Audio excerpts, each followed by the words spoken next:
ವಿದ್ಯಾಸಂಸ್ಥೆಗಳ ಮತ್ತು ಕ್ಷೇಮ ಮೆಡಿಕಲ್ ಕಾಲೇಜುಗಳ ಸಂಸ್ಥಾಪಕರು,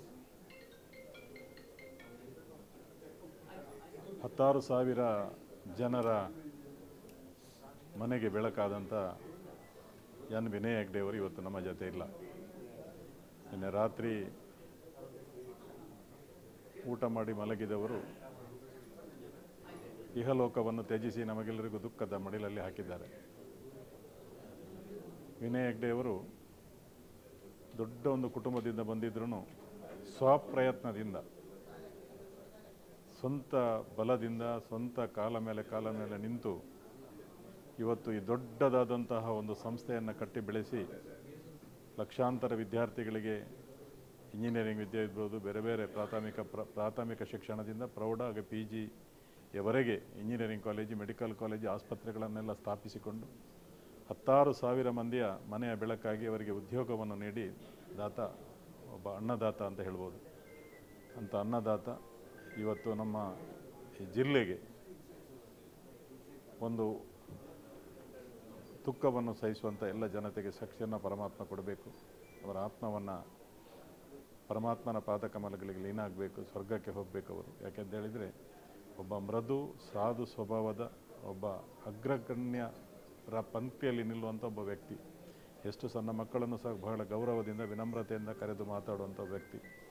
ನಿಜವಾಗಿ ಹೇಳಬೇಕಿದ್ರೆ ಅವರ ವ್ಯಕ್ತಿಯಲ್ಲಿ ಒಂದು ಶಕ್ತಿ ಅಂತ ಹೇಳ್ಬೋದು. ಅಂತ ಎನ್ ವಿನಯ್ ಹೆಗ್ಡೆ ಅವರು ಇವತ್ತು ಅಗಲಿದ್ದಾರೆ ಎಂಬ ಸುದ್ದಿಯನ್ನು ಕೇಳಿ ನನಗೆ ಬಹಳ ದುಃಖ ಮತ್ತು ಬಹಳ ಬೇಸರ ಆಯಿತು. ಆ ದೃಷ್ಟಿಯಲ್ಲಿ ಅವರ ದರ್ಶನವನ್ನು, ಪಾರ್ಥಿವ ಶರೀರದ ದರ್ಶನವನ್ನು ಈಗ ತಾನೇ ಪಡೆದು ಬಂದಿದ್ದೇನೆ. ನಾನು ಇಡೀ ಮುಲ್ಕಿ ನನ್ನ ಕ್ಷೇತ್ರದಲ್ಲಿ ಅವರ ವಿದ್ಯಾಸಂಸ್ಥೆಗಳಿವೆ. ಎಸ್ಕೋಡಿಯಲ್ಲಿ, ಮುಲ್ಕಿ ತಾಲೂಕಲ್ಲಿ ಇವತ್ತು ITI ಇರ್ಬೋದು, ಪ್ರೌಢ ಶಿಕ್ಷಣ ಇರ್ಬೋದು, PU ಕಾಲೇಜ್ ಇರ್ಬೋದು, ಅದು ಸಹ ಇದೆ.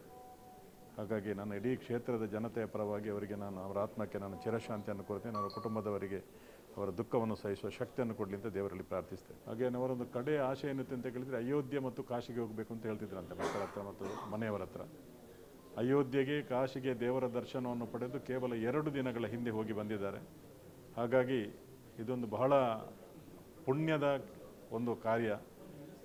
ಶ್ರೀರಾಮನ ದರ್ಶನ ಮತ್ತು ಕಾಶಿ ವಿಶ್ವನಾಥನ ದರ್ಶನವನ್ನು ಪಡೆದು ಬಂದ ಬಳಿಕ ಅವರ ಪಾದಕ್ಕೆ ಅವರು ಇವತ್ತು ಅರ್ಪಣೆಯಾಗಿದ್ದಾರೆ.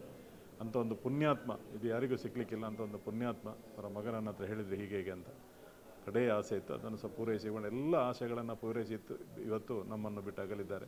ಖಂಡಿತವಾಗಿ ಅವರ ಆತ್ಮ ಪರಮಾತ್ಮನಲ್ಲಿ ಲೀನ ಆಗಿದೆ, ಅವರಿಗೆ ಸ್ವರ್ಗ ಸಿಗ್ತದೆ ಅಂತ ಈ ಸಂದರ್ಭದಲ್ಲಿ ನಾನು ಆಶಿಸ್ತೇನೆ. ಅವರ ಮಕ್ಕಳಿಗೆ, ಅವರ ಕುಟುಂಬಸ್ಥರಿಗೆ, ಅಪಾರ ಅವರ ಅಭಿಮಾನಿಗಳಿಗೆ, ಕೆಲಸಗಾರರಿಗೆ ಅವರ ದುಃಖವನ್ನು ಸಹಿಸುವ ಶಕ್ತಿಯನ್ನು ಕೊಡಲಿ ಅಂತ ನಾನು ಪ್ರಾರ್ಥಿಸ್ತೇನೆ. ಜೀವನ ಮೌಲ್ಯ ಮತ್ತು ಸಾಗರೋತ್ತರ ಜೀವನ ಸಾಧನೆ, ಈ ನೆಲೆಯಲ್ಲಿ ನಾವು ಈ ತುಳುನಾಡಿನಲ್ಲಿ, ಈ ನಮ್ಮ ಭಾರತ ದೇಶದಲ್ಲಿ ಕಂಡಂಥ ಓರ್ವ ಅದ್ಭುತ ಸಾಧಕ ಶ್ರೇಷ್ಠ ನಿಟ್ಟೆ ವಿನಯ್ ಹೆಗ್ಡೆಯವರು. ಜಸ್ಟಿಸ್ ಸದಾನಂದ ಹೆಗ್ಡೆಯವರ ಮಗನಾಗಿ ಹುಟ್ಟಿದಂಥ ಸಂಸ್ಕಾರಭರಿತವಾದಂಥ ನೆಲೆಯಲ್ಲಿ ಬದುಕನ್ನು ಕಟ್ಟಿಕೊಂಡು ಬಹಳ ಅತ್ಯಂತ ಸಂಸ್ಕಾರಭರಿತವಾದಂಥ ಬದುಕು. ಆ ಗ್ರಾಮೀಣ ಪ್ರದೇಶದ ನಿಟ್ಟೆಯನ್ನು, ತನ್ನ ಸ್ವಂತ ಊರನ್ನು ಗಟ್ಟಿಯಾಗಿ ಇಟ್ಟುಕೊಂಡು ಪ್ರಪ್ರಥಮವಾಗಿ ಕೆನರಾ ಸ್ಪ್ರಿಂಗ್ಸ್ನಲ್ಲಿ ಉದ್ಯೋಗಿಯಾಗಿ ಸೇರ್ಪಡೆಗೊಂಡು ಆ ಅನುಭವದ ಹಿನ್ನೆಲೆಯೊಂದಿಗೆ ಅವರು ಕೆನರಾ ಸ್ಪ್ರಿಂಗ್ಸ್ ಎನ್ನುವಂಥ ಉದ್ಯಮವನ್ನು ಈ ಜಿಲ್ಲೆಯಲ್ಲಿ ಆರಂಭ ಮಾಡಿದರು. ತದನಂತರದ ಅವರ ಸಾಧನಾ ಪಥ ಅನೇಕ ಜನರ ಹಿರಿಯರುಗಳ ಮಾರ್ಗದರ್ಶನ, ಬಹುಶಃ ಆ ಕಾಲದಲ್ಲಿ TMA ಪೈ ಅವರಿರ್ಬೋದು, ವೀರೇಂದ್ರ ಹೆಗ್ಡೆ ಅವರಿರ್ಬೋದು, ಇವರದೆಲ್ಲರ ಪ್ರಭಾವ ಇರ್ಬೋದು. ವಿದ್ಯಾಸಂಸ್ಥೆಗಳ ನೆಲೆಯಲ್ಲೂ ಅವರು ಉದ್ಯೋಗದ ಜೊತೆಗೆ ಉದ್ಯಮದ ಜೊತೆಗೆ ಅವರು ಆರಂಭ ಮಾಡಿದ ಈ ಯಶೋಗಾಥೆ ಇವತ್ತು ನಿಟ್ಟೆ ವಿಶ್ವವಿದ್ಯಾನಿಲಯ ಕ್ಷೇಮ ಅಂದರೆ ಇಡೀ ನಾಡಿಗೆ ಕ್ಷೇಮ ತೋರುವ ರೀತಿಯಲ್ಲಿ ಈ ತುಳುನಾಡಿನ ಬೆಳಕಾಗಿ ವಿಶ್ವದಲ್ಲಿಯೇ ಒಂದು ಮಾನ್ಯವಾದಂಥ ದೊಡ್ಡ ಸಮೂಹ ಸಂಸ್ಥೆಗಳಾಗಿ ಅದು ವಿಜೃಂಭಿಸ್ತಾ ಇದೆ. ಶಿಸ್ತು, ಸಮಯ ಪಾಲನೆ, ಬದ್ಧತೆ, ಸೇವೆ, ಈ ನೆಲೆಯಲ್ಲಿ ನಾವು ಈ ಸಂಸ್ಥೆಗಳಲ್ಲಿ ಆ ಶಿಸ್ತನ್ನು ಕಾಣುವುದಿದ್ದರೆ ಅದಕ್ಕೆ ಅವರ ವೈಯಕ್ತಿಕ ಬದುಕು ಅದೇ ರೀತಿ ಇದ್ದದ್ದೇ ಕಾರಣ ಅಂತ ಹೇಳಿದರೆ ತಪ್ಪಾಗಲಾರದು. ಮುಂಜಾನೆ ಅವರು 3 ಗಂಟೆಗೆ ಎದ್ದು ಯೋಗಾಸನ ಇನ್ನಿತರ ವ್ಯವಸ್ಥೆಗಳೊಂದಿಗೆ ಸರಿಯಾಗಿ 8 ಗಂಟೆಗೆ ನಿಟ್ಟೆ ವಿನಯ್ ಹೆಗ್ಡೆ ಅವರು ಊರಿನಲ್ಲಿದ್ದರೆ ಅವರ ಕಚೇರಿಯಲ್ಲಿ ಅವರು ಇರ್ತಿದ್ದರು. ಯಾವುದೇ ದಿನಗಳಲ್ಲಿ ಜೀವನದ ಅಂತ್ಯದ ತನಕವೂ ಮುಂಜಾನೆ ಅವರು ಕಚೇರಿಗೆ ಅವರು ಹೋಗಿ ಬರ್ತಾ ಇದ್ದದ್ದು ಬಹುಶಃ ಪರಮಪೂಜ್ಯ ಪೇಜಾವರ ಶ್ರೀಗಳಿಗೆ ಪರಮಪ್ರಿಯರು. ಆ ಕಾಲದಲ್ಲಿ ರಾಷ್ಟ್ರೀಯವಾದದ ನೆಲೆಯಲ್ಲಿ ಅವರು ಎಲ್ ಕೆ ಅದ್ಯಾವಣಿಯವರು ಆಗಲಿ, ವಾಜಪೇಯಿಯವರು ಆಗಲಿ, ಎಲ್ಲ ವ್ಯಕ್ತಿಗಳಿಗೆ ಅವರು ಪೂರಕರಾಗಿದ್ದು, ಪ್ರೇರಕರಾಗಿದ್ದುಕೊಂಡು ಸರ್ವಧರ್ಮ ಸಮಭಾವದೊಂದಿಗೆ ಎಲ್ಲ ಧರ್ಮದ ಒಂದು ಚೌಕಟ್ಟಿಗೂ ಮಾನ್ಯತೆಯನ್ನು ನೀಡುತ್ತಾ, ಅದು ಇಫ್ತಾರ್ ಕೂಟ ಇರ್ಬೋದು, ಅದು ಕ್ರಿಸ್ಮಸ್ ಇರ್ಬೋದು, ದೀಪಾವಳಿ ಇರ್ಬೋದು, ಅಥವಾ ರಾಷ್ಟ್ರೀಯ ಸ್ವಯಂ ಸೇವಕ ಸಂಘ ಇರ್ಬೋದು, ಬಹಳ ಸ್ಪಷ್ಟವಾಗಿ ಅವರು ತನ್ನ ಸ್ಪಷ್ಟ ನೀರಿನ ಧೋರಣೆಗಳೊಂದಿಗೆ ಬದುಕನ್ನು ಕಟ್ಟಿಕೊಂಡವರು. ಅವರ ಈ ಅಕಾಲಿಕ ಏನು ನಿರ್ಗಮನ ಏನಲ್ಲ, ಅವರದ್ದು ಇಚ್ಛಾ ಮರಣ. ಜೀವನದ ಈ ಅಂತ್ಯದ ಕಾಲದಲ್ಲಿ 86 ವರ್ಷಗಳು ಪೂರ್ಣವಾದಂಥ ಸಾಂಸಾರಿಕ ಜೀವನ. ಅವರ ಬದುಕಿನ ಶಿಸ್ತು ಹೇಗೆ ಅಂತೇಳಿದರೆ, ಇವರು ಸಂತೋಷ ಹೆಗಡೆಯವರನ್ನೇ ತೆಗೆದುಕೊಳ್ಳಿ ನೀವು, ಅವರ ಸಹೋದರ, ಭಾಳ ಅವರೆಲ್ಲರದ್ದು ಸಂಸ್ಕಾರಬದ್ಧ ಜೀವನ. ಅವರ ಮಕ್ಕಳಾಗಲಿ, ಅವರ ಮನೆಯಾಗಲಿ, ಮನೆಯಲ್ಲಿ ಅವರು ಬದುಕುವ ರೀತಿಯಾಗಲಿ, ಸಾತ್ವಿಕ ಜೀವನ, ಆಡಂಬರ ಅಂತ ಹೇಳುವಂಥದ್ದು ಲವಲೇಶವು ಇದು ಅವರು ವಾಸಿಸುವ ಮನೆ. ಅವರ ಮನೆಗಳಲ್ಲಿ ನಿಮಗೆ ಕಾಣಲಿಕ್ಕೆ ಸಾಧ್ಯ ಇಲ್ಲ. ಅಂತ್ಯಕಾಲದಲ್ಲಿ ಅವರದೊಂದು ಅಪೇಕ್ಷೆ ಇತ್ತು. ತನ್ನ ಕಾಲದಲ್ಲಿ ಪೇಜಾವರ ಶ್ರೀಗಳ ಕಾಲದಲ್ಲಿ ಅದು ಸಾಧ್ಯವಾದದ್ದು. ಅಪೇಕ್ಷೆ ಇದ್ದಂಥ ರಾಮ ಮಂದಿರ ತನಗಲ್ಲಿ ಹೋಗಿ ಕಾಣಬೇಕು ಅಂತ ಈ ವಯೋವೃದ್ಧದ ಕಾಲದಲ್ಲಿ ಅವರು ಗಣೇಶ್ ಕಾರ್ಣಿಕರ ಹತ್ರ ಇಚ್ಛೆಯನ್ನು ವ್ಯಕ್ತಪಡಿಸಿ 2 ದಿನಗಳ ಹಿಂದೆ ಪೇಜಾವರ ಶ್ರೀಗಳಿಗೆ ಪ್ರಸ್ತುತ ವಿಶ್ವಪ್ರಸನ್ನ ತೀರ್ಥರ ಪೂಜಾವಧಿ ಕಾಲದಲ್ಲಿ ಹೋಗಿ ಪ್ರಭು ಶ್ರೀರಾಮಚಂದ್ರನ ದರ್ಶನವನ್ನು ಮಾಡಿ ಅವರು ನನ್ನ ಜೀವನದ ಎಲ್ಲ ಬಯಕೆಗಳು ಈಡೇರಿದೆ ಅಂತ ಹೇಳ್ತಾ ಬದುಕಿನ ಅಂತ್ಯವನ್ನು ಕಂಡುಕೊಂಡ್ರು. ನೋಡಿ, ಅದಕ್ಕೆ ಇಚ್ಛಾಮರಣಿ ಅಂತೇಳಿ ತಪ್ಪಾಗಲಾರದು. ಈ ನಾಡು ಕಂಡಂಥವರು ಶ್ರೇಷ್ಠ ಸಾಧಕ, ಒಂದು ಶ್ರೇಷ್ಠ ಬೆಳಕು ಇವತ್ತು ಆರಿ ಹೋಗಿದೆ. ಆದರೆ ಅನೇಕ ಮನೆಗಳಿಗೆ, ಅನೇಕ ಸಂಸ್ಥೆಗಳಿಗೆ, ಅನೇಕ ಸಾಧನಾ ಪಥಗಳಿಗೆ ದೀಪವಾಗಿ ಅದು ನಮಗೆ ದಾರಿದೀಪವನ್ನು ತೋರಿಸ್ತಾ ಇದೆ ಅಂತ ಹೇಳಿ ಅಗಲಿದ ಆತ್ಮಕ್ಕೆ ನಾನು ಶ್ರದ್ಧಾಂಜಲಿ ಕೊಡ್ತಾ ಇದ್ದೀನಿ. ನಿಟ್ಟೆ ವಿನಯ ಹೆಗಡೆಯವರ ನಿಧನದ ಸುದ್ದಿ ಕೇಳಿ ಮನಸ್ಸಿಗೆ ತುಂಬ ಆಘಾತವಾಯಿತು. ನಿಟ್ಟೆ ವಿನಯ ಹೆಗಡೆಯವರು ನನಗೆ ಮತ್ತು ಕಣಚೂರು ವಿದ್ಯಾಸಂಸ್ಥೆಗೆ ಅತ್ಯಂತ ಆತ್ಮೀಯರು, ಸಹಕಾರಿಗಳು ಆಗಿದ್ದರು. ಅವರ ನಿಧನ ನನಗೆ ಮಾತ್ರ ಅಲ್ಲ, ಈ ಜಿಲ್ಲೆ ಕಂಡಂಥ ಮೇರು ವ್ಯಕ್ತಿತ್ವದ ಒಬ್ಬ ಧೀಮಂತ ನಾಯಕ. ಅವರು ಇನ್ನೂ ಹಲವು ವರ್ಷ ಕಾಲ ಬದುಕಬೇಕಿತ್ತು, ದೀರ್ಘಾಯುಸ್ಸು ದೇವರು ಕೊಡಬೇಕಿತ್ತು. ವಿಧಿ ನಿಯಮ ಅವರನ್ನು ಇವತ್ತು ಇಲ್ಲವಾಗಿಸಿದೆ. ಅವರ ಆತ್ಮಕ್ಕೆ ಶಾಂತಿ, ನೆಮ್ಮದಿ ದೇವರು ಕೊಡಲಿ ಅಂತೇಳಿ ಪ್ರಾರ್ಥಿಸುತ್ತಾ, ಅವರ ನಿಧನದ ಈ ಒಂದು ಆಘಾತವನ್ನು ಅವರ ಕುಟುಂಬಕ್ಕೆ, ಅವರ ಪ್ರತ್ಯೇಕವಾಗಿ ಅವರ ಮಕ್ಕಳಿಗೆ ಸಹಿಸುವ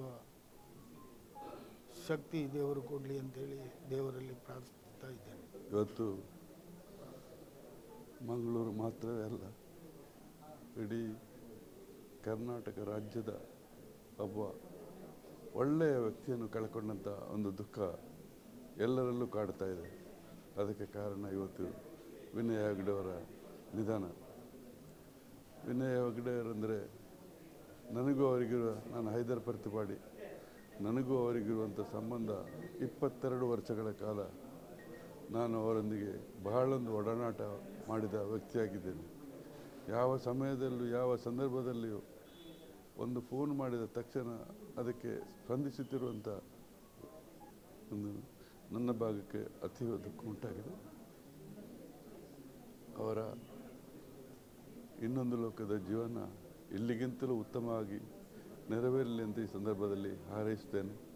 ಜೊತೆಗೆ ಅವರು ಈ ಸಮಾಜಕ್ಕೆ ಕೊಟ್ಟಂಥ ಕೊಡುಗೆ, ಸಮುದಾಯ ಸಮಾಜಕ್ಕೆ ಅವರಲ್ಲಿರುವಂಥ ಕಾಳಜಿ ನಾನು ತುಂಬ ಹತ್ತಿರದಿಂದ ಕಂಡ. ಯಾವಾಗಲೂ ಯಾವ ಸಂದರ್ಭ ಬಂದರೂ ಎಲ್ಲರಲ್ಲಿ ಆ ವಿನಯ ಹೆಗಡೆ ಎಂಬ ಹೆಸರಿಗೆ ತಕ್ಕಂತೆ ಅಷ್ಟೊಂದು ವಿನಯತೆಯನ್ನು ತೋರುವಂಥ ಒಬ್ಬ ಧೀಮಂತ ವ್ಯಕ್ತಿ. ಅಂಥ ವಿನಯಶೀಲ ಕರುಣಾಳು ಈ ನಮ್ಮನ್ನು ಕಳೆದುಕೊಂಡಿದೆ ಎಂಬ ನೋವನ್ನು ಈ ಸಂದರ್ಭದಲ್ಲಿ ಅವರ ಕುಟುಂಬಕ್ಕೆ ಸಹಿಸುವಂಥ ಶಕ್ತಿ ಆಗಲಿ. ಅವರ ಅಂತಿಮವು ಬಹಳ ಚಂದದಲ್ಲಿ ಅವರು ನೆನೆಸಿದಂಥ ದೇವರ ಹತ್ರ ಹೋಗಿ ಕಾಶಿಗೆ ಹೋಗಿ ತೀರ್ಥಯಾತ್ರೆಯನ್ನು ಮುಗಿಸಿಕೊಂಡು ಬಂದು ಅವರು ದೈವಾಧೀನರಾದರು. ಇದು ನಮಗೊಂದು ಬಹಳ ದೊಡ್ಡ ಕಾಣುವಂಥ ಒಂದು ಅವರ ವಿನಯ ಹೆಗ್ಡೆಯವರ ಅಂತಿಮ ಹೇಗಾಗಿತ್ತು ಅಂತ ಹೇಳುವಾಗ ಈ ರೀತಿಯಾಗಿ ದೇವರ ಮಂದಿರಕ್ಕೆ ಹೋಗಿ ಬಂದು ಅವರು ಅಂತಿಮ ಹೊಂದಿಕೊಂಡು ಅವರ ಇನ್ನೊಂದು ಲೋಕದಲ್ಲಿ ಒಳ್ಳೆಯ ಒಂದು ಜೀವನ ಕೊಡಲಿ ಅಂತೇಳಿ ಹಾರೈಸ್ತಾ ನಾನು ಅಂತಿಮ ದರ್ಶನ ಮಾಡ್ತಾಯಿದ್ದೆ. ನಮ್ಮ ಕರಾವಳಿ ಕರ್ನಾಟಕ ಮತ್ತು ಕರ್ನಾಟಕಕ್ಕೆ ಸಂಬಂಧಪಟ್ಟ ಹಾಗೆ ಒಂದು ಅಧ್ಯಾಯದ ಕೊನೆ ಅಂತ ಹೇಳ್ಬೋದು. ವೈಯಕ್ತಿಕವಾಗಿ ನಾನು ಸೇನೆಯಿಂದ ಬಂದ ಮೇಲೆ ನನ್ನ ಜೀವನದಲ್ಲಿ ಏನಾದರೂ ತುಂಬ ಒಳ್ಳೆಯ ಸಂಗತಿ ಆಗಿದೆ ಹೇಳಿದರೆ ಅದು ವಿನಯ್ ಹೆಗ್ಡೆ ಸಂಪರ್ಕಕ್ಕೆ ಬಂದಿರುವಂಥದ್ದು. ಬಹುಶಃ ನಾನು ಕಂಡ ವ್ಯಕ್ತಿಗಳಲ್ಲೇ ಒಬ್ಬ ಆದರ್ಶ ವ್ಯಕ್ತಿ ಅಂತ ಹೇಳಿದರೆ ಸನ್ಮಾನ್ಯ ವಿನಯ್ ಹೆಗ್ಡೆಯವರು. 2 ದಿನಗಳ ಹಿಂದೆ ಅಷ್ಟೇ ನಾವೆಲ್ಲ ಅಯೋಧ್ಯೆಗೆ ಹೋಗಿ ರಾಮನ ದರ್ಶನ ಮಾಡ್ಕೊಂಡು ಬಂದ ಸಂದರ್ಭದಲ್ಲಿ ಅವರೊಂದು ಮಾತು ಹೇಳಿದರು. ನನಗೆ ತುಂಬ ಸಂತೋಷ ಆಗಿದೆ, ಒಂದು ಕನಸಿತ್ತು ರಾಮನ ದರ್ಶನ ಮಾಡಬೇಕಂತ, ಇನ್ನು ನನಗೆ ಜೀವನದಲ್ಲಿ ಯಾವ ಆಸೆಯೂ ಇಲ್ಲ ಅಂತ ಹೇಳುವಂಥ ಒಂದು ಸಂತೃಪ್ತಿಯ ಭಾವನ ಪ್ರಕಟ ಮಾಡಿದರು. ತನ್ನ ತಂದೆಯವರನ್ನು ಆದರ್ಶವಾಗಿಟ್ಕೊಂಡು ಪೇಜಾವರ ಸ್ವಾಮಿಗಳನ್ನು ಗುರುಗಳು ಅಂತ ಅಥವಾ ದೇವರು ಅಂತಲ್ಲಿ ನಂಬಿದಂಥವರು, ರಾಮನನ್ನೇ ಆದರ್ಶ ಅಂತ ನಂಬಿದವರು, ವೈಯಕ್ತಿಕವಾಗಿ ತನ್ನ ಜೀವನದಲ್ಲಿ ಆ ರೀತಿ ನಡ್ಕೊಂಡಿದ್ದರು. ನಾನು ಕಳೆದ 37 ವರ್ಷದಲ್ಲಿ ನೋಡಿದ ಹಾಗೆ ಅವರ ಸಂಪರ್ಕಕ್ಕೆ ಬಂದ ಯಾವ ವ್ಯಕ್ತಿಯೂ ಕೂಡ ಅವರಿಂದ ನಿರಾಶರಾಗಿ ಹೋಗಿಲ್ಲ. ಆ ರೀತಿಯ ಒಂದು ಮಾನವೀಯ ಸಂಬಂಧಗಳನ್ನು ಪ್ರತಿನಿಧಿಸುವಂಥ ವಿನಯ್ ಹೆಗ್ಡೆಯವರು ಇವತ್ತು ನಮ್ಮ ಕಣ್ಣ ಮುಂದೆ ಇಲ್ಲ, ಆಗಲಿದ್ದಾರೆ ಅಂತ ಹೇಳೋದು ನಂಬಲಿಕ್ಕೆ ಸಾಧ್ಯ ಇಲ್ಲ. ತಂದೆಯವರು ಯಾವ ಮೌಲ್ಯಗಳಿಗಾಗಿ ತಮ್ಮ ಜೀವನ ಮುಡುಪಾಗಿಟ್ಟರು, ಅದೇ ಮೌಲ್ಯಗಳೊಂದಿಗೆ ತಾನು ಬದುಕಿದ್ದು ಮಾತ್ರವಲ್ಲದೆ ಸಂಸ್ಥೆಗಳನ್ನು ಕಟ್ಟಿ ಸಾವಿರಾರು ಕುಟುಂಬಗಳಿಗೆ ಅನ್ನದಾತರಾಗಿ ತನ್ನ ಸಂಸ್ಥೆಯಲ್ಲಿ ದುಡಿಯುವಂಥ ಎಲ್ಲರನ್ನ ತನ್ನ ಮಕ್ಕಳಂತೆ ನುಡಿದಂಥ ಒಬ್ಬ ಶ್ರೇಷ್ಠ ವ್ಯಕ್ತಿ. ಶಿಕ್ಷಣ ಕ್ಷೇತ್ರ, ಆರೋಗ್ಯ ಕ್ಷೇತ್ರ, ಸಾಮಾಜಿಕ ಕ್ಷೇತ್ರ, ಸಾಂಸ್ಕೃತಿಕ ಕ್ಷೇತ್ರ, ಸನಾತನ ಪರಂಪರೆಯ ಮೌಲ್ಯಗಳು ಇದೆಲ್ಲವನ್ನು ಅಳವಡಿಸ್ಕೊಂಡು ನಮ್ಮೆಲ್ಲರಿಗೆ ಆದರ್ಶರಾಗಿದ್ದವರು. ಬದುಕು ಕ್ಷಣಿಕ ಅಂತ ಹೇಳ್ತಾರೆ, ಆದರೆ ಆ ಕ್ಷಣಿಕ ಬದುಕನ್ನು ಹೇಗೆ ಬದುಕಬೇಕು ಅಂತ ತೋರಿಸ್ಕೊಟ್ಟವರು. ನಂಬಲಿಕ್ಕೂ ಸಾಧ್ಯ ಇಲ್ಲ. 29ನೇ ತಾರೀಕು ರಾತ್ರಿ ನಾವೆಲ್ಲ ಅಯೋಧ್ಯೆ ಪ್ರವಾಸ ಮುಗಿಸಿ ಬಂದಾಗ ಅವ್ರು ಹೇಳಿದ ಮಾತು ಮತ್ತು ನಿನ್ನೆ ರಾತ್ರಿ 31ನೇ ತಾರೀಕು ರಾತ್ರಿ 1ನೇ ತಾರೀಕು ಬೆಳಿಗ್ಗೆ ನಮ್ಮನ್ನು ಅಗಲದನ್ನು ನೋಡಿದಾಗ ಕೇವಲ ಪುಣ್ಯ ಪುರುಷರಿಗೆ ಮಾತ್ರ ಈ ರೀತಿಯ ಒಂದು ಅನಿರೀಕ್ಷಿತವಾದ ಸಾವು, ಅನಾಯಾಸೇನ ಮರಣಂ ಅಂತ ಹೇಳ್ತಾರೆ. ನಾವು ದೈನ್ಯೇನ ಜೀವನಂ ಅನಾಯಾಸೇನ ಮರಣಂ ಅಂತ. ವಿನಯ್ ಹೆಗ್ಡೆ ಬದುಕು ಅದಕ್ಕೆ ಆದರ್ಶವಾಗಿತ್ತು. ನಾವು ಹೇಳ್ತೀವಿ ಉದಾರ ಚಾರಿತ್ರ್ಯ ಉಳ್ಳವರಿಗೆ ಇಡೀ ಪ್ರಪಂಚವೇ ಒಂದು ಕುಟುಂಬ ಅಂತ. ಉದಾರ ಚರಿತಾನಾಂ ವಸುಧೈವ ಕುಟುಂಬಕಂ ಅಂತ. ವಿನಯ್ ಹೆಗ್ಡೆಗೆ ಇಡೀ ಪ್ರಪಂಚ ಒಂದು ಕುಟುಂಬ ಆಗಿತ್ತು. ನಾನು ಅವ್ರ ಜೊತೆ ತುಂಬ ಖಾಸಗಿಯಾಗಿ ಸಮಯ ಕಳೆದಿದ್ದೆ. ಅನೇಕ ಸಮಯದಲ್ಲಿ ಪ್ರವಾಸ ಮಾಡುವಾಗ ಯಾವತ್ತೂ ಕೂಡ ಸಮಾಜದ ಒಳಿತಿನ ಬಗ್ಗೆ, ಬಡ ಜನರ ಬಗ್ಗೆ, ವಿದ್ಯಾರ್ಥಿಗಳಿಗೆ ಅದು ಶಿಕ್ಷಣ ಕೊಡೋದ್ರ ಬಗ್ಗೆ ನಾನೇನು ಮಾಡಬಹುದು ಹೇಳೋ ಆಲೋಚನೆ ಮಾಡ್ತಾಯಿದ್ರು. ನಾನು ಅಂದ್ಕೊಳ್ತೀನಿ ನನ್ನ ಹಾಗೆ ಇರುವಂಥ ಸಾವಿರಾರು ಜನರ ಜೀವನದಲ್ಲಿ ಅವರು ಬೆಳಕಾಗಿದ್ದರು. ವೈಯಕ್ತಿಕವಾಗಿ ಮತ್ತು ಸಾಮಾಜಿಕವಾಗಿ ಆಲೋಚನೆ ಮಾಡಿದರೆ ನಾವೆಲ್ಲ ಒಂದು ರೀತಿಯಲ್ಲಿ ಒಂದು ಅನರ್ಘ್ಯ ರತ್ನವನ್ನು ಕಳ್ಕೊಂಡಿದ್ದೇವೆ. ಅವರ ಆದರ್ಶಗಳು, ಅವರ ಜೀವನ, ಅವರು ಬಿಟ್ಟು ಹೋಗಿರುವಂಥ ಅವರ ನಡೆದ ಸಾಧ್ಯ ಹೆಜ್ಜೆಯ ಗುರುತುಗಳು ಇದೆಲ್ಲ ನಮಗೆ ಆದರ್ಶ ಆಗಬೇಕು. ನಿಟ್ಟೆ ವಿದ್ಯಾಸಂಸ್ಥೆ ಮತ್ತು ಲ್ಯಾಮಿನಾ ಗ್ರೂಪ್ ಆಫ್ ಇಂಡಸ್ಟ್ರೀಸ್ ಇದೆರಡೂ ಕೂಡ ಸಾವಿರಾರು ಜನರಿಗೆ ಬದುಕನ್ನು ಕೊಟ್ಟಂಥ ಸಂಸ್ಥೆಗಳು. ಅವರ ಅತ್ಯಂತ ಸಮರ್ಥ ಮತ್ತು ಯೋಗ್ಯ ಪುತ್ರ ವಿಶಾಲ್ ಹೆಗ್ಡೆ ಅವರ ಒಂದು ನೇತೃತ್ವದಲ್ಲಿ ನಿಟ್ಟೆ ವಿದ್ಯಾಸಂಸ್ಥೆ, ನಿಟ್ಟೆ ವಿಶ್ವವಿದ್ಯಾನಿಲಯ ಮತ್ತು ಲ್ಯಾಮಿನಾ ಸಮೂಹ ಸಂಸ್ಥೆಗಳು ತಂದೆಯವರ ಅದೇ ಆದರ್ಶಗಳನ್ನು ಮುನ್ನಡೆಸಿರುವಂಥ ಭರವಸೆ ನಮ್ಮೆಲ್ಲರಿಗಿದೆ. ಅವರು ನಮ್ಮನ್ನು ದೈಹಿಕವಾಗಿ ಆಗಲಿದ್ದಾರೆ, ಆದರೆ ಅವರ ನೆನಪು ನಿತ್ಯ ನೂತನ ಮತ್ತು ನಿರಂತರವಾಗಿ ನಮ್ಮೆಲ್ಲರ ಮನಸ್ಸಿನಲ್ಲಿರುತ್ತೆ. ಭಗವಂತ ವಿನಯ್ ಹೆಗ್ಡೆ ಅಂತವರಿಗೆ ಸದ್ಗತಿ ಕೊಡಿದರೆ ಮತ್ತು ಯಾರಿಗೆ ಕೊಡಲಿಕ್ಕೆ ಸಾಧ್ಯ ಇದೆ? ಆದರೂ ನಾವೆಲ್ಲ ಅತ್ಯಂತ ಶ್ರದ್ಧೆಯಿಂದ ಗೌರವದಿಂದ ಅವರನ್ನು ಸ್ಮರಣೆ ಮಾಡ್ತಾ ಭಗವಂತ ಅವರಿಗೆ ಸದ್ಗತಿಯನ್ನು ಕಲಿಸಲಿ ಅಂತ ಪ್ರಾರ್ಥನೆ ಮಾಡ್ತೇನೆ. ವಿನಯ್ ಹೆಗ್ಡೆ ಅವರ ನಿಧನದ ಸುದ್ದಿ ನಮಗೆ ಭಾಳ ಒಂದು ನೋವನ್ನು ತಂದಿದೆ. ವಿನಯ್ ಹೆಗ್ಡೆ ಅವರು ಬಾಲ್ಯದಿಂದಲೂ ಒಂದು ಸೌಮ್ಯ ಸ್ವಭಾವದವರು ಮತ್ತು ಸಮಾಜದಲ್ಲಿ ತನ್ನನ್ನು ತಾನು ಗುರುತಿಸಿಕೊಂಡವರು ಮತ್ತು ಸಮಾಜದ ಎಲ್ಲ ವರ್ಗಗಳ ಜನರ ಏಳಿಗೆಗಾಗಿ ಕೆಲಸ ಮಾಡ್ತಾಯಿದ್ದರು. ನಾನು ಅವರ ಭಾಳ ವರ್ಷಗಳಿಂದ ಸುಮಾರು 25-30 ವರ್ಷದಿಂದ ನಾನು ಮುದರಂಗಡಿಯವನು, ಅವರು ನಿಟ್ಟೆಯವರು. ಹಾಗಾಗಿ ನಮಗೆ ಯಾವಾಗಲೂ ಅವರ ಜೊತೆ ಉತ್ತಮ ಸಂಪರ್ಕ ಇತ್ತು. ಅವರ ತಂದೆಯವರು ಒಮ್ಮೆ ಪಾರ್ಲಿಮೆಂಟ್ ಚುನಾವಣೆಗೆ ಉಡುಪಿ ಲೋಕಸಭೆಯಿಂದ ಸ್ಪರ್ಧೆ ಮಾಡಿದಾಗ ವಿನಯ್ ಹೆಗ್ಡೆ ಅವರು ನಮ್ಮ ಮನೆಗೆ ಬರ್ತಾಯಿದ್ರು ಮತ್ತು ಅವ್ರ ಜೊತೆಯಲ್ಲಿ ನಾನು ಕೆಲಸ ಮಾಡ್ತಾಯಿದ್ದೆ. ಮತ್ತು ಅವರು ತನ್ನ ಜೀವನದ ಉದ್ದಕ್ಕೂ ಬಹಳ ಒಂದು ಸೌಮ್ಯ ಭಾವನೆಯಿಂದ ಸಮಾಜದಲ್ಲಿ ಕೆಲಸ ಮಾಡ್ತಾಯಿದ್ರು. ಯಾರು ದೊಡ್ಡವರು ಚಿಕ್ಕವರು ಶ್ರೀಮಂತ ಬಡವ ಅಂತೇಳುವ ಭೇದ ಭಾವ ಇಲ್ಲದೆ ಲಕ್ಷಾಂತರ ಮಂದಿಗೆ ಒಂದು ಸಮಾಜದಲ್ಲಿ ವಿದ್ಯಾಭ್ಯಾಸವನ್ನು ಕೊಟ್ಟು ಬಹುಶಃ ಅವರು ಮಾಡಿದಂಥ ವಿದ್ಯಾಸಂಸ್ಥೆಗಳಿಂದ ಕೋಟ್ಯಾಂತರ ಜನ ಇವತ್ತು ವೈದ್ಯರುಗಳಾಗಿರ್ಬೋದು, ಇಂಜಿನಿಯರ್ಗಳಾಗಿರ್ಬೋದು, ಶಿಕ್ಷಣವನ್ನು ಪಡೆದು ಸಮಾಜದಲ್ಲಿ ಉತ್ತಮ ಸ್ಥಾನದಲ್ಲಿ ಇರುವಂಥದ್ದು ಈ ಸಮಾಜಕ್ಕೆ ಕೊಟ್ಟಂಥ ಅವರು ದೊಡ್ಡ ಕೊಡುಗೆಯಾಗಿದೆ. ಒಬ್ಬ ದೊಡ್ಡ ಕೊಡುಗೈದಾನಿ ಕೂಡ ಇವತ್ತು ಆಸ್ಪತ್ರೆಯನ್ನು ಪ್ರಾರಂಭ ಮಾಡಿ ಬಹುಶಃ ಎಷ್ಟೋ ಸಾವಿರಾರು ವೈದ್ಯರುಗಳನ್ನು ತಯಾರು ಮಾಡಿದಂಥ ಕೆಲಸ ಅವರು ಮಾಡಿದ್ದಾರೆ. ವೈದ್ಯರುಗಳನ್ನು ತಯಾರು ಮಾಡೋದು ಮಾತ್ರ ಅಲ್ಲ, ಆ ವೈದ್ಯರುಗಳಿಗೆ ಮುಂದಿನ ದಾರಿಯನ್ನು ಕೂಡ ದೂರಿಸಿಕೊಟ್ಟಿದ್ದಾರೆ. ಅದು ಮಾತ್ರವಲ್ಲ, ಒಂದು ಆಸ್ಪತ್ರೆಯನ್ನು ತಯಾರು ಮಾಡಿ ಆ ಆಸ್ಪತ್ರೆಯಲ್ಲಿ ಎಷ್ಟೋ ಬಡ ರೋಗಿಗಳಿಗೆ ಉಚಿತವಾಗಿ ಚಿಕಿತ್ಸೆ ಕೊಡತಕ್ಕಂಥ ಕೆಲಸವನ್ನು ಮಾಡಿದ್ದಾರೆ. ಓರ್ವ ಸಮಾಜ ಸುಧಾರಕರಾಗಿ ಒಬ್ಬರು ಇನ್ನೊಬ್ಬರು ಅನುಕರಣೆ ಮಾಡುವಂಥ ರೀತಿಯಲ್ಲಿ ತಮ್ಮ ಜೀವನವನ್ನು ನಡೆಸಿಕೊಂಡು ಬಂದಂಥ ವಿನಯ್ ಹೆಗ್ಡೆ ಅವರು ಬಹುಶಃ ನಮಗೆಲ್ಲರಿಗೂ ಆದರ್ಶಪ್ರಾಯ ಮತ್ತು ಅವರ ಜೀವನವೇ ಅವರ ಸಂದೇಶ ಅಂತ ನಾನು ಹೇಳಲಿಕ್ಕೆ ಬಯಸ್ತೇನೆ. ಹೇಗೆ ಮಹಾತ್ಮ ಗಾಂಧಿಯವರ ಬಗ್ಗೆ ನಾವು ಹೇಳ್ತೇವೆ, ಅವರ ಜೀವನವೇ ಅವರ ಸಂದೇಶ ಅಂತ, ಅದೇ ರೀತಿಯಲ್ಲಿ ವಿನಯ್ ಹೆಗ್ಡೆ ಅವರು ಈ ರೀತಿಯ ಒಂದು ಜೀವನವನ್ನು ನಡೆಸ್ಕೊಂಡು ಬಂದಿದ್ದಾರೆ. ಅವರ ನಿಧನದಿಂದ ನಿಜವಾಗಿಯೂ ಒಂದು ದೊಡ್ಡ ರೀತಿಯ ಆಘಾತ ಎಲ್ಲರಿಗೂ ಆಗಿದೆ, ಸಮಾಜಕ್ಕಾಗಿದೆ. ಅವರು ಕೊಟ್ಟಂಥ ಎಲ್ಲ ರೀತಿಯ ಏನು ಹಾಕಿಕೊಟ್ಟಂಥ ಮಾರ್ಗದರ್ಶನದಲ್ಲಿ ನಡೆದಂಥ ಶಿಕ್ಷಣ ಸಂಸ್ಥೆಗಳಿರ್ಬೋದು, ಆಸ್ಪತ್ರೆಗಳಿರ್ಬೋದು, ಫ್ಯಾಕ್ಟ್ರಿಗಳಿರ್ಬೋದು, ಇಂಡಸ್ಟ್ರಿ ಇರ್ಬೋದು, ಅದೆಲ್ಲವನ್ನು ಮುನ್ನಡೆಸಿಕೊಂಡು ಹೋಗುವ ಶಕ್ತಿ ಅವರ ಮಕ್ಕಳಿಗೆ ಸಿಗಲಿ ಅಂತ ನಾನು ಆಸೆ ಪಡ್ತೇನೆ. ಮತ್ತು ನಾನು ಅವರಿಗೆ ಸಮಾಜದ ಎಲ್ಲ ವರ್ಗಗಳ ಪರವಾಗಿ ನಾನು ಇನ್ನೂ ಒಂದು ವಿಚಾರ ನಮಗೆ ಹೇಳಬೇಕು. ಅವರು ಬಂಧುತ್ವ ಕ್ರಿಸ್ಮಸ್ ಅಂತ ಆಚರಣೆ ಮಾಡ್ತಾಯಿದ್ರು. ಬಿಷೋಪರನ್ನು, ಅಬ್ದುಲ್ಲಾ ಕುಂಞಿ ಅವರನ್ನು ಮತ್ತು ಅವರು 3 ಮಂದಿ ಸೇರಿ ಸಮಾಜದಲ್ಲಿ ಸೌಹಾರ್ದತೆ ಮೂಡಬೇಕು, ಸಮಾನತೆ ಮೂಡಬೇಕು ಮತ್ತು ಸಮಾಜದಲ್ಲಿ ಎಲ್ಲರೂ ಒಟ್ಟಾಗಿ ಬದುಕಬೇಕು ಅಂತೇಳೋ ತತ್ವದೊಂದಿಗೆ ಕ್ರಿಸ್ಮಸ್ ಹಬ್ಬವನ್ನು ಆಚರಣೆ ಮಾಡಿ ಪ್ರತಿ ಸಲ ಅವರು ನಮ್ಮನ್ನು ಕರೆಸಿ ಆ ಒಂದು ಹಬ್ಬದಲ್ಲಿ ಭಾಗಿಗಳಾಗಿ ಮಾಡ್ತಾಯಿದ್ರು. ಅವರ ನಿಜವಾಗಿ ಅವರು ಒಬ್ಬ ಸಮಾಜದ ಎಲ್ಲ ವರ್ಗಗಳ ಜನರ ಮತ್ತು ಸಮಾಜದ ಉನ್ನತಿಗಾಗಿ ಕೆಲಸ ಮಾಡಿದವರು. ಅವರ ಆತ್ಮಕ್ಕೆ ಚಿರಶಾಂತಿಯನ್ನು ಕೊಡಲಿ ಅಂತ ನಾನು ಈ ಸಂದರ್ಭದಲ್ಲಿ ಬೇಡ್ತಾ ಇದ್ದೇನೆ. ಮತ್ತು ಸರ್ಕಾರದ ಪರವಾಗಿ ಕೂಡ ನಾನು ಅವರಿಗೆ ಸಮಾಜಕ್ಕೆ ಕೊಟ್ಟಂಥ ಕೊಡುಗೆ ಮತ್ತು ಅವರು ಕೊಟ್ಟಂಥ ಸಮಾಜಕ್ಕೆ ಕೊಟ್ಟಿರ್ತಕ್ಕಂಥ ಎಲ್ಲ ವಿಚಾರಗಳಲ್ಲಿ ಕೂಡ ನಾವು ಅವರಿಗೆ ಕೃತಜ್ಞತರಾಗಿದ್ದೇವೆ ಅಂತೇಳೋ ಮಾತನ್ನು ಹೇಳಲಿಕ್ಕೆ ಬಯಸುತ್ತೆ.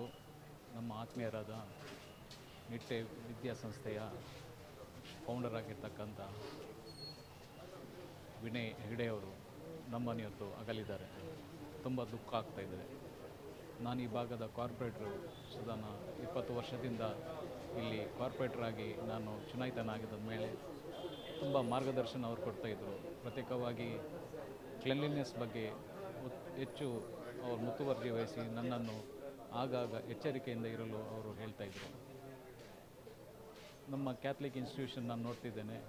ಕ್ಯಾಥಲಿಕ್ ಇನ್ಸ್ಟಿಟ್ಯೂಷನ್ಗೆ ಅವರು ಕೊಟ್ಟಂಥ ಸೇವೆ, ಬಡ ಮಕ್ಕಳಿಗೆ ವಿದ್ಯಾರ್ಥಿ ಪ್ರೋತ್ಸಾಹನ, ವಿದ್ಯಾರ್ಥಿಗಳಿಗೆ ಕಾಲೇಜಿ ಎಜುಕೇಷನ್ ಕೊಡಬೇಕಂತ ಒಂದು ಹಂಬಲದಿಂದ ಎಲ್ಲ ರೂರಲ್ ಕಡೆಯಿಂದ ಬರುವಂಥ ಮಕ್ಕಳಿಗೆ ಬಸ್ಸಿನ ವ್ಯವಸ್ಥೆ, ಅದರೊಟ್ಟಿಗೆ ಅನ್ನದ ವ್ಯವಸ್ಥೆ ಅವರು ಕೊಡ್ತಾಯಿದ್ರು.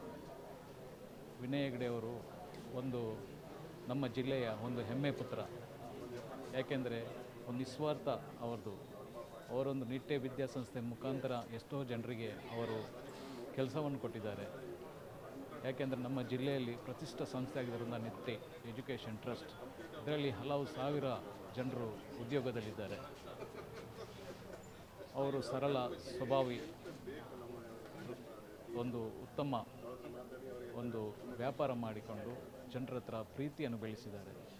ಜನರಂದರೆ ಅವರಿಗೆ ತುಂಬ ಹತ್ತಿರ. ಅವರ ಮಗನಿಗೆ ಕೂಡ ವಿಶಾಲ್ ಹೆಗ್ಡೆ ಅವರು ಕೂಡ ಜನರಂದರೆ ತುಂಬ ಪ್ರೀತಿ. ಎಲ್ಲರ ಹತ್ರ ಮಾತಾಡ್ಬೋದು, ಸಹಜವಾಗಿ ಮಾತಾಡೋದು. ಅತಿ ದುರ್ಬಲ ವರ್ಗದವರಿಗೆ ಅವರು ತುಂಬ ಒಂದು ಹೆಲ್ಪ್ ಮಾಡ್ತಾಯಿದ್ರು. ಅವರ ಆತ್ಮಕ್ಕೆ ಭಗವಂತನು ಶಾಂತಿಯನ್ನು ನೀಡಲಿ, ಅವರ ಕುಟುಂಬ ವರ್ಗದವರಿಗೆ ಎಲ್ಲರಿಗೂ ಒಂದು ದೇವರು ಅವರಿಗೆ ಶಕ್ತಿಯನ್ನು ನೀಡಲಿ ಎಂದು ಹಾರೈಸ್ತಾ ಇದ್ದೇನೆ. ನಿತ್ಯ ವಿನಯ್ ಹೆಗ್ಡೆ ಅವರ ಅಗಲಿಕೆ ನಮಗೆಲ್ಲರಿಗೂ ಒಂದು ಭಾಳಷ್ಟು ದುಃಖವನ್ನು ತಂದಿದೆ. ಸದಾ ಈ ಇಳಿ ವಯಸ್ಸಿನಲ್ಲೂ ಕೂಡ ಸದಾ ಲವಲವಿಕೆಯಿಂದ ಕೆಲಸ ಮಾಡಿದವರು ಕೂಡ.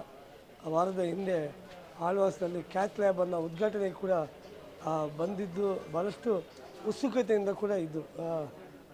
ಶಿಕ್ಷಣ ಪ್ರೇಮಿಯಾಗಿ, ಕೈಗಾರಿಕಾ ಉದ್ಯಮಿಯಾಗಿ ಅವರು ಭಾಳಷ್ಟು ಜನರಿಗೆ ಉದ್ಯೋಗವನ್ನು ಕೂಡ ಕೊಟ್ಟವರು ವಿನಯ್ ಹೆಗ್ಡೆ ಅವರು. ಅವರ ಈ ಒಂದು ಅಗಲುವಿಕೆ ನಮ್ಮ ಮಂಗಳೂರಿಗೆ, ಇಡೀ ರಾಜ್ಯಕ್ಕೆ, ದೇಶಕ್ಕೆ ಒಂದು ತುಂಬಲಾರದ ನಷ್ಟ ಆಗಿದೆ. ಅವರ ಆತ್ಮಕ್ಕೆ ದೇವರು ಶಾಂತಿಯನ್ನು ಕೊಡಲಿ, ಹಾಗೆ ಅವರ ಕುಟುಂಬಸ್ಥರಿಗೆ ಈ ದುಃಖವನ್ನು ಸಹಿಸುವ ಶಕ್ತಿಯನ್ನು ಕೊಡಲಿ ಅಂತ ಹೇಳುತ್ತಾ, ವಿಶೇಷವಾಗಿ ಪತ್ರಕರ್ತರ ಸಂಘದ ಅಧ್ಯಕ್ಷನಾಗಿರುವಾಗ ನಮ್ಮ ಎಲ್ಲ ಪತ್ರಕರ್ತರಿಗೆ ಕ್ಷೇಮ ಕಾರ್ಡನ್ನು ಕೊಡುವಲ್ಲಿ ಅವರ ಕೈಯಿಂದಲೇ ಆ ಕಾರ್ಡನ್ನು ವಿತರಿಸಲಿಕ್ಕೆ ಅವರು ಬೆಂಗಳೂರು ಪತ್ರಿಕಾ ಭವನಕ್ಕೆ ಬಂದಿದ್ದರು. ಆ ಬಳಿಕ ಬೇರೆ ಬೇರೆ ಯೋಜನೆಗಳಿಗೆ ಅವರ ಬಳಿ ಬಂದಾಗ ಅವರು ಅದನ್ನು ಕೊಡುಗೈ ದಾನಿಯಾಗಿ ಅವರು ಪತ್ರಕರ್ತರ ಏಳಿಗೆಗಾಗಿ ಭಾಳಷ್ಟು ಒಂದು ಬೆಂಬಲವನ್ನು, ಪ್ರೋತ್ಸಾಹವನ್ನು, ಮಾರ್ಗದರ್ಶನವನ್ನು ಕೊಟ್ಟವರು ವಿನಯ್ ಹೆಗ್ಡೆ ಅವರು. ಶ್ರೀಯುತ ನಿಟ್ಟೆ ವಿನಯ್ ಹೆಗ್ಡೆ ಅವರ ಅಗಲಿಕೆಯಿಂದ ಇಡೀ ಸಮಾಜಕ್ಕೆ ತುಂಬ ಲಾಗರದ ನಷ್ಟ ಆಗಿದೆ. ಶ್ರೀಯುತರು ಎಲ್ಲರಿಗೆ ಪರಿಚಿತರು. ಸಹಸ್ರಾರು ಮಂದಿಗೆ ಉದ್ಯೋಗ, ದಾನ, ಸಹಾಯ ನೀಡಿದ ಮಹಾನ್ ಚೇತನ್. ನಮ್ಮ ಲಯನ್ಸ್ ಜಿಲ್ಲೆ ಜೊತೆಗೆ ಕೂಡ ಅತ್ಯುತ್ತಮ ಬಾಂಧವ್ಯ ಹೊಂದಿದ್ದು, ನಮ್ಮ ಜೊತೆ ಹಲವಾರು ಯೋಜನೆಗಳನ್ನು ಕೂಡ ಮಾಡಲು ಅವರು ತುಂಬ ರೀತಿಯ ಸಹಕಾರ ಮಾಡಿದ್ದಾರೆ. ಕೆಲವು ತಿಂಗಳ ಮೊದಲು ಇಲ್ಲೇ ಅವರ ಮನೆಯಲ್ಲಿ ಅವರಿಗೆ ಭೇಟಿಯಾದಾಗ ಇನ್ನೊಂದು ನಮ್ಮ ದೊಡ್ಡ ಯೋಜನೆಯನ್ನು ಪ್ರಸ್ತಾಪ ಮಾಡಿದಾಗ ಅವರ ಎಲ್ಲ ರೀತಿಯ ಸಹಕಾರವನ್ನು ಅವರು ನೀಡ್ತೇನೆಂದು ಭರವಸೆ ನೀಡಿದರೂ ಅವರ ಒಂದೇ ಮಾತಿತ್ತು, ಈ ಯೋಜನೆ ಪೂರ್ಣಗೊಳ್ಳುವಾಗ ನಾನು ಇದ್ದೇನಾ ಇಲ್ಲೇ ಎಂದು ಒಂದು ಸಣ್ಣ ಮಾತು ಹೇಳಿದರು. ಅವರ ಆದರ್ಶ ಎಲ್ಲರಲ್ಲಿ, ಅವರ ಹೆಸರು ಮತ್ತು ಆದರ್ಶಗಳು ಯಾವಾಗಲೂ ನಮ್ಮೆಲ್ಲರ ಜೊತೆಗೆ ಇರುತ್ತದೆ ಮತ್ತು ಅವರ ಈ ಕೀರ್ತಿ ಅಮರವಾಗಿರುತ್ತದೆ ಎಂದು ಹೇಳಿ, ಅವರ ಕುಟುಂಬದವರಿಗೆ, ಅವರ ಎಲ್ಲ ಹಿತೈಷಿಗಳಿಗೆ ದೇವರು ಒಳ್ಳೆಯ ಸಾಂತ್ವನ ನೀಡಲಿ ಎಂದು ಹೇಳಿ ನಾನು ಎರಡು ಮಾತನ್ನು ಮುಗಿಸ್ತೇನೆ. ನಮಸ್ಕಾರ.